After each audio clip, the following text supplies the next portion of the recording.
जय सिया राम। कैसे हैं आप सभी? उम्मीद है आप सभी अच्छे होंगे। आज मैं एक रोचक कथा सुनाने जा रही हूँ जब भगवान श्री राम जी ने भक्त के लिए बनाई रसोई। तो इससे पहले अगर आपने मेरा ग्लोरी सक्सेस चैनल सब्सक्राइब नहीं किया है तो कृपया करके कर लीजिए। जय श्री राम। बहुत साल पहले की बात है। एक आलसी लेकिन भोला भाला युवक था, आनंद। दिन भर कोई काम नहीं करता, बस खाता ही रहता और सोए रहता। घर वालों ने कहा, चलो जाओ निकलो घर से, कोई काम धाम करते नहीं हो, बस पड़े रहते हो। वह घर से निकलकर यूं ही भटकते हुए एक आश्रम पहुंचा। वहां उसने देखा कि एक गुरुजी हैं। उनके शिष्य कोई काम नहीं करते, बस मंदिर की पूजा करते हैं।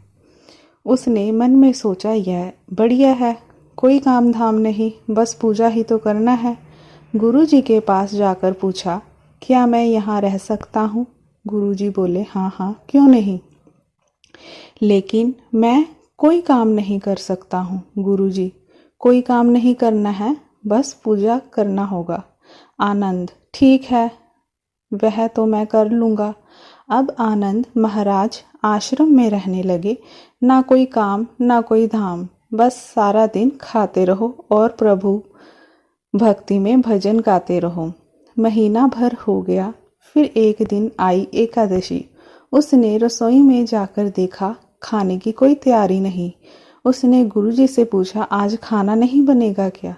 गुरुजी ने कहा, नहीं, आज तो एकादशी है, तुम्हारा भी उपवास है।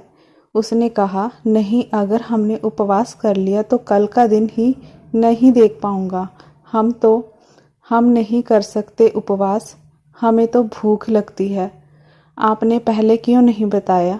गुरुजी ने कहा, ठीक है, तुम ना करो उपवास, पर खाना भी तुम्हारे लिए कोई और नहीं बनाएगा, तुम खुद बना लो। मरता क्या, ना करता। गया रसोई में। गुरुजी फिर आए। देखो, अगर तुम खाना बना लो तो राम जी को भोग जरूर लगा लेना और नदी के उस पार जाकर बना लो। ठीक है। लकड़ी, आटा, तेल, घी, सब्जी लेकर आनंद महाराज चले गए। जैसे तैसे खाना भी बनाया। खाने लगा तो याद आया, गुरुजी ने कहा था कि राम जी को भोग लगाना है। लगा भजन गाने, आओ मेरे राम जी, भोग लगाओ जी, प्रभु राम आइए, श्री राम आइए, मेरे भोजन का भोग लगाइए।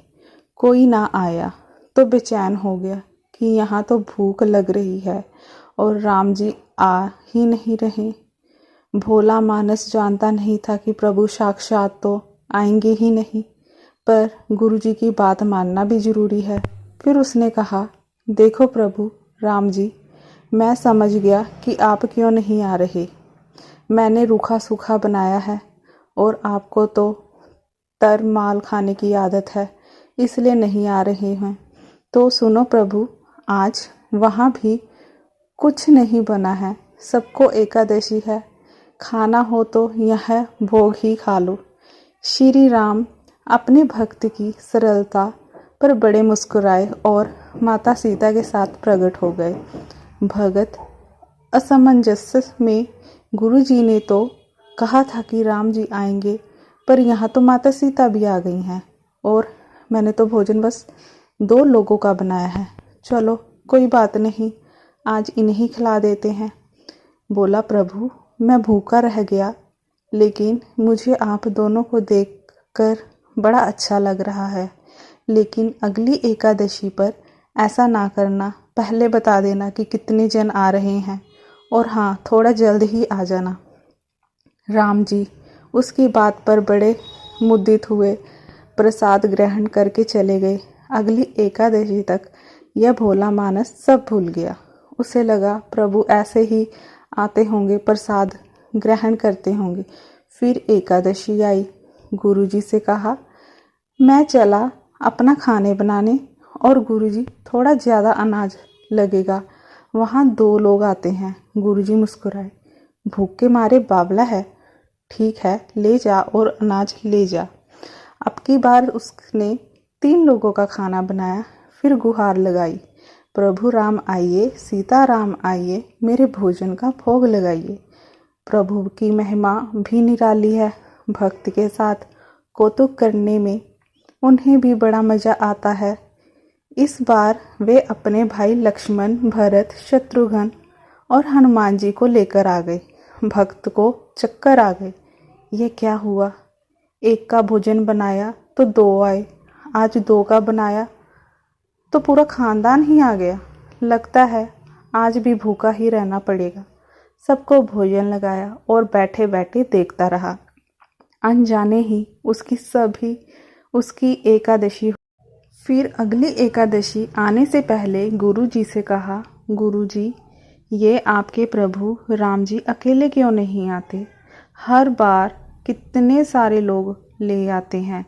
इस बार अनाज ज़्यादा देना। गुरु जी को लगा कहीं ये अनाज बेचता तो नहीं है, देखना पड़ेगा जाकर। भंडार में कहा, इसे जितना अनाज चाहिए दे दो और छुपकर उसे देखने चल पड़े। इस बार आनंद ने सोचा, खाना पहले नहीं बनाऊंगा, पता नहीं कितने लोग आ जाएं, पहले बुला लेता हूँ फिर बनाता हूँ। फिर टेल लगाई, प्रभु राम आइए, श्री राम आइए, मेरे भोजन का भोग लगाइए। सारा राम दरबार मौजूद। इस बार तो हनुमान जी भी साथ आए, लेकिन यह क्या, प्रसाद तो तैयार ही नहीं है। भक्त ठहरा भोला भाला, बोला, प्रभु इस बार मैंने खाना नहीं बनाया। प्रभु ने पूछा, क्यों? बोला, मुझे मिलेगा तो है, नहीं फिर क्या फ़ायदा, आप ही बना लो और खुद ही खा लो। राम जी मुस्कुराए। सीता माता भी गदगद हो गई उसके महसूस जवाब से। लक्ष्मण जी बोले, क्या करें प्रभु? प्रभु बोले, भक्त की इच्छा है, पूरी तो करनी पड़ेगी, चलो लग जाओ काम से। लक्ष्मण जी ने लकड़ी उठाई, माता सीता आटा सानने लगी। भक्त एक तरफ बैठकर देखता रहा। माता सीता रसोई बना रही थी तो कई ऋषि मुनि, यक्ष, गंधर्व प्रसाद लेने आने लगे। इधर गुरुजी ने देखा खाना तो बना नहीं है, भक्त एक कोने में बैठा है। पूछा, बेटा क्या बात है, खाना क्यों नहीं बनाया? बोला, अच्छा किया गुरुजी आप आ गए, देखिए कितने लोग आते हैं प्रभु के साथ। गुरुजी बोले, मुझे तो कुछ नहीं दिख रहा है, तुम्हारे और अनाज की सेवा। भक्त ने माथा पकड़ लिया। एक तो इतनी मेहनत करवाते हैं प्रभु, भूखा भी रखते हैं और ऊपर से गुरुजी को दिख भी नहीं रहे, यह और बड़ी मुसीबत है। प्रभु से कहा, आप गुरुजी को क्यों नहीं दिख रहे हैं? प्रभु बोले, मैं उन्हें नहीं दिख सकता। बोले, क्यों? क्योंकि वे तो बड़े पंडित हैं, ज्ञानी हैं, विद्वान हैं, उन्हें तो बहुत कुछ आता है, उनको क्यों नहीं दिखते आप? प्रभु बोले, माना कि उनको सब आता है, पर वे सरल नहीं हैं तुम्हारी तरह, इसलिए उनको नहीं दिख सकता। आनंद ने गुरुजी से कहा, गुरुजी प्रभु कह रहे हैं आप सरल नहीं हैं, इसलिए आपको नहीं दिखेंगे। गुरुजी रोने लगे। वाकई मैंने सब कुछ पाया पर सरलता नहीं पा सका तुम्हारी तरह, और प्रभु तो मन की सरलता से ही मिलते हैं। प्रभु प्रकट हो गए और गुरुजी को भी दर्शन दिए।